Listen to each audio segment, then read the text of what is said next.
chien kanyo 2016 2016 Kongo noloyo kombeni. Koro kanang'ia ni kata bed nuseloyo jotugo oselokore mang'eny. Kikosi mane wan go cha benang'i acha ni kikosi ni ok nyal miyo wich kuot kaka wan gi ng'eyo mona Harambee Stars miyo ga wich kuot pile. Kikosi mane wan go ni ne ok nyal gi machielo kendo mang'eny dhi wacho mbele ni pesa mano singnegi mane chutwaka pesa mano singnegi be nentie kaka notiyo e miyo mijing'o moro kwa dhi mpira ni nikech ok nyal koni ni kuloyo un mana gi dakika 90 kende mondo ibed millionaire nyathimo adandora ikono ni dakika 90 kende ma in go adwa ni lo mana mpira ni kende tibedo millionaire no kelo mijing'o moro kabisa. To Tom ntiere kane tugo ni chakore ne ntiere luoro moro mabe na winjo ka jatend piny no goyo wang'embe no wuoye kane ng'iyo gi malong'o ne nitie kaka ne pod tiendgi ng'ich matin ne pod gintie kod luoro moro mathoth oganda to ne chuny go chako gore ni to kare dhi gore matek kodwa sani nikech luoro no aneno ne biro nikech magi jotugo mapok otugo kanyakla kuom kinde malach giae clubs mopogore opogore okelgi for the first time a national team to ok ne pok gisebedo ga national team gibedo ga national team to pogruok ma wan go sani ni chan ni igo gi jotugo ma Kenya ka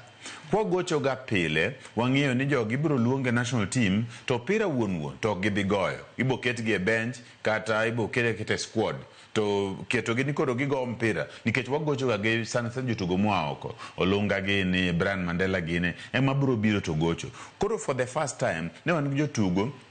matugo pachoka e klepe ma pachoka to biro to gocho together ne kata in be ne inyaluor ni yawo to be tielo dhi winjore ka koro koso mar winjruok matelon ema ne seche moko nyalo miwa luoro gisebedo ka gitimora orako to gitimo lakini bedo competition bedo mopogore die koro mpira rang'iny mamalo cha dhi pogore bedo nyalo timo orako together for long years lakini gima naneno ka koch otimo mano okony nikech nokawo ng'eny jotugo ne ai Gor Mahia yudo ka Austin Odhiambo manoloyo nwa gol cha mane Gor Alpha Onyango mane obedo named man of the match defense kae Sylvester Wino gi Alphonse Mbija koro jotugo ang'wen kose e club achiel nyiso ni magi jok ma ong'iyo tugo kumore mane gimana omiyo ni kesinyo jotugo makwanogo ne gin gi a very good game ne gigocho maber kabisa. Ang'o mamiyo ng'ato bedo mentioned player of the match yes kata ka okoloyo kechoido ka Austin ema noloyo to nyawacho ni Austin ema no unyalo ywak no mawa tukodwa jera mag Austin nyalo wacho ni mawa ng'ato ema oloyo to kimie mana dhi match apa ni mich mano mi Alpha Onyango kaka jatugo maber moloyo e mpira ni kata kobedo ne okoloyo nikech ing'iyo gik mang'eny contribution mare no ere kaka nikech en midfielder ojadiere ere kaka no okel nikech jadiere nyiso ni ine olalo mar jobak gi joloyo nyiso ni no mako diere kacha maber no mpira ka chien tie kako kowe mbele maber joka ka attack to entie kaka otemo ketho mpich jokongo kabiro koro ant ka pacha nikech no gole dakika moro 70 aparo kanyo kano sego nikech no chiwo 100% more than 100% mano chiwo no tugo maber kabisa no ketho passes mag jokongo no chiwo passes maber mag jokenya mane gimomiyo kan pacha coaches to neno mpogore ma fans jano neno marge ni Austin ni mogo chamber Austin ni moloyo ene monego kete kaka jatugo maber moloyo lakini kiwacha jitugo no gocho maber yes lakini Alpha to know was very outstanding yes nitiere gimano aneno bende ne nitiere tie mar jatend piny pa samoro na winjo twak moro gokinyi kae ne ogweno gi lange no tuo ni samoro ntie kito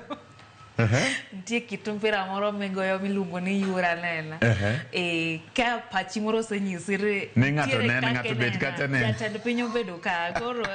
I must show them nyaka nyisgi ni to bedo nade ka iparone tie ma jatend piny kachiel gi tie mar jatend duond bura mar ODM karo gai mar ODM Raila Amolo Odinga former prime minister ne gintiere kacha iparone ma bende dine migi jiwo gimoro kata mijing'o mar ne jogi ok wadwar chiwo ne gi wich kuot adier manto nyalo bedo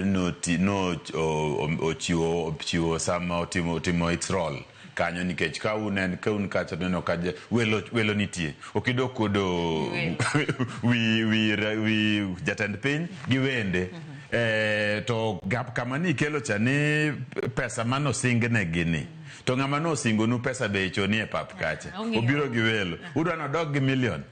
kunya yie mondo dog osega wach mang'eny mato nyaka kone johera mag mpira ma Kenya ka osega wacho ni Harambee Stars kagocho Raila ni e pap to Harambee Stars iloyo dak ne lowa nyoro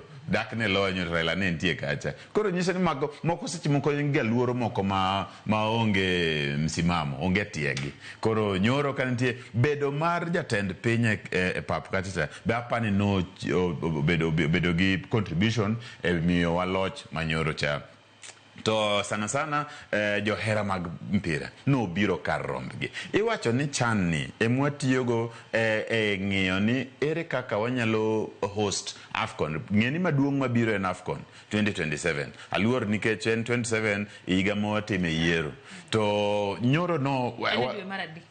en dwe mar 6 ka kampen otimo ochachni en 6 dwe mar 6 aboro kanyo be seche moko inyalo kele January sana ikete ga January kanyo to Kenya kae campaign itimo every time to nyoro ne wakono Afrika gi dunia mzima ni wanyalo bedo host mar mpira e level machalo kamacha rang'iny machalo kamano wanyalo timo nikech nyoro no waneno Kasarani kata Nyayo Stadium mane Kenya goche no pong nyoro ka Morocco gocho Angola nyiso ni nitie hera moro ma jo Kenya nigo e mpira jera mar adhula Kenya kae dwa neno mpira moro amora manie rang'iny mamalo komako no ketnegi e pap maber e conditions maber. Ntiere kit kaka no gando chopa winjo ne kamoko na ywak ni ere kako tamgi donjo gi vuvuzela to mane mitne mano beni kanyo iparo ni hera mar jo Kenya e weche mag adhula ere kaminya kete sani kaluore go pira mane wago nyoro cha nyiso ni ji mpira mabiro next modi gocho Angola ji dhi medo biro to maduong' ma jirito sana en ma Jumapil mar mwagocho gi Morocco no tamwa donjo gi gik moko mwang'iyo donjogo ne onge donjo gi firimbi oporo moko kaka vuvuzela gi otam bul migoyo ni ma jo gorgoyo ma jo ifigoyo isikuti cha no tamruok donjogo ingawaji jomoko to no donjo gi bul moko I think gimoro ka first half the room na neno bunde moko ari adek kodonjo nyiso ni johera mag mpira ne ok mor ahinya ni otamgi pako timgi gi kaka ging'eyo nikech mpira kidhi nyaka ipagi kaka vuvuzela no wang'eyo vuvuzela gi South Africa mane kaka nwakongo nene vuvuzela piny mangima nokongo nene vuvuzela kanyo te kaka ji nokwanye kama ni mae gima miyo nyalo miyo koro tournament mora kobiro kata aseyo jo CAF joma no organize tournament ni nyaka gimiye jopiny no thuolo mondo gishangilia kaka ging'eye mano to ne gitimo makosa matin ma paro ni next matches piche mabiro mbelego ibiro yienwa mondo wadonje gi bunde wadonje gi oyieke wadonje gi firimbi ntiere tuke moko en Talanta Hela mano chak gi jatend migawo mar tuke machon na Mwamba kama bende ne gidhi e kor gwenge mar neno ne giyudo talent iluongo ni raw talent moro ma nyithindo ma pod tindo kata ma samoro onge wang' oganda to ma en chal ka gima chenro masani olal kalore gi telo masani ma dinyis ne geno ntiere kanye kutendre gi jotugo makiny yorego mag nyo talanta aparo ni Talanta Hela kaka ne Mheshimiwa Babu Namwamba no chake cha ne en gima ber ne because within a short time thuolo mana matin kosechake to edo waneno jotugo moko mose pore piny mone kaka Aldrin Kibet masani obedo sign Celta Vigo e piny Hispania nyiso ni nitie were ma ji nigo ma jo mipira gi nigo e gwenge ka to poko kelgi ayanga mondo ji onegi To geno pok kolala ahinya nikech wan gi secondary school games, wan gi primary school games. School games gi emonego bed ni tiyogo mondo one jotugo gi. To kata kamano, we kata ka school game, nikech most of players, ng'eny jotugo gi te giae primary schools, secondary school games. Ma osetimo tim maber, osetimo matek ahinya mondo gikel jotugo gi mondo jione. To sani nitie chik be dwaro klepe te go Premier League, Kenyan Premier League, kata National Super League iluongo ni NSL, nyaka gibed gi youth team. Koro youth teams gi ema ijuso ni talents gi bedo broadcast to the world. Koro geno pod nitie, pok olala ahinya kamano. Kata kobedo ni Talanta Hela mane Ababu chakocha, onego bed ni dhi mbele. Kik bed ni jatelo moro kobiro kawuono chako project, kiny ko onge project no lal. Nyaka bed gi gima nyalo dhi mbele, ma obed gi something miluongo ni legacy. Yes. Nitiere moko kuom officials kata jo apisa mabende nitiere kanyo mabende itai tukegi mane ok ne gintiere kod winjruok makare gi coach ano bene Wakathi. Ere pachi wachni ma dibed ni bende no odwa nyalo kelo ng'ikruok maybe e tukewa mabiro king'iyo sama bende koro weche gi mag chan dhi mbele. Ing'ena ahinya gimiwacho no tuch kane mpira pok ochakore nyoro. Ahinya sama piny dwaro host mpira tournament events madongo kaka mpira mwa host nini, kata kwa dhie tournament maduong' weche nyaka wachre. Moko gin adieri, moko gin miriambo. Sama wantieni pok wang'eyo adierine kata ni nen miriambo kata to tulo makamago nyaka kama ji ng'enye nyaka tulo nyaka bede gibed tulo magadieri kata tulo mi wacha